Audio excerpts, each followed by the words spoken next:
جنتی عورت، الحمدللہ اللہ کی مہربانی سے یہ سلسلہ بہت پسند بھی کیا جا رہا ہے، مقبول بھی ہو رہا ہے، اور الحمدللہ ثم الحمدللہ اس کے بہت سارے فوائد بھی سامنے آ رہے ہیں۔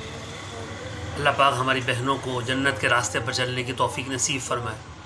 ہماری خواتین کو اللہ پاک، ان کے لیے تو جنت کا راستے بہت ہی آسان ہے، بہت ہی آسان اللہ پاک نے ان کے لیے جنت کا راستہ بنا دیا ہے۔ دیکھیں، اگر آپ غور کریں گی تو خواتین کی بنیادی طور پہ تخلیقی جنت سے ہوئی ہے۔ حضرت بابا آدم ہم سب کے ابا جان جنت میں تھے، انہوں نے شکایت کی، درخواست کی، یا اللہ جنت میں ہمیں اکیلا تنہائی محسوس ہوتی ہے۔ اللہ پاک نے ان کے دل کے نیچے بائیں پسلی سے عورت کو تخلیق کیا، تو عورت تو پیدا ہی جنت میں کی گئی، تخلیق ہی اس کی جنت میں ہوئی ہے۔ اور کل شیء یرجع الی اصلہ، ہر شے اپنی اصل کی طرف لوٹتی ہے، تو عورت کی اصل تو ہوئی ہی جنت، تو کتنی کوشش کرنی چاہیے۔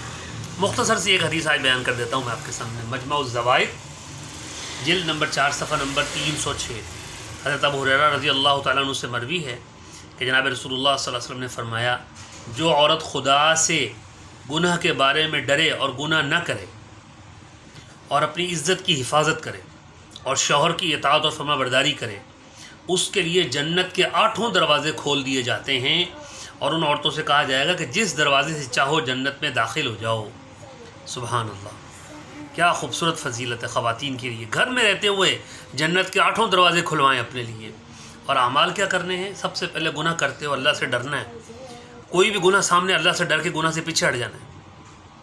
کوئی بھی گناہ سامنے ہے، غیبت کا گناہ ہے، بے پردگی کا گناہ ہے، کسی کی برائی کا گناہ ہے، کسی کے ساتھ ظلم زیادتی کا گناہ سامنے آئے، فوراً اللہ سے ڈرتے ہو اس سے پیچھے ہٹ جانا ہے کہ نہیں مجھے اپنے اللہ سے ڈر لگتا ہے، اس سے پیچھے ہٹ جائیں۔ خاص طور پہ غیبت کی محفلیں ہو رہی ہوں وہاں سے پیچھے ہٹ جائیں، کسی کی بھی برائی ہو رہی ہو وہاں سے پیچھے ہٹ جائیں۔ اللہ سے ڈرنا ہے، نماز کو وقت پہ پڑھنا ہے، نماز قضا کرتے ہوئے اللہ سے ڈرنا ہے، گناہ کی محفل میں بیٹھتے ہوئے اللہ سے ڈرنا ہے، اور اپنی عزت کی حفاظت کرنی ہے۔ عورت کے لیے اس کی عزت ایمان کے بعد اس کی عزت سے بڑھ کر کچھ نہیں ہے، صحیح؟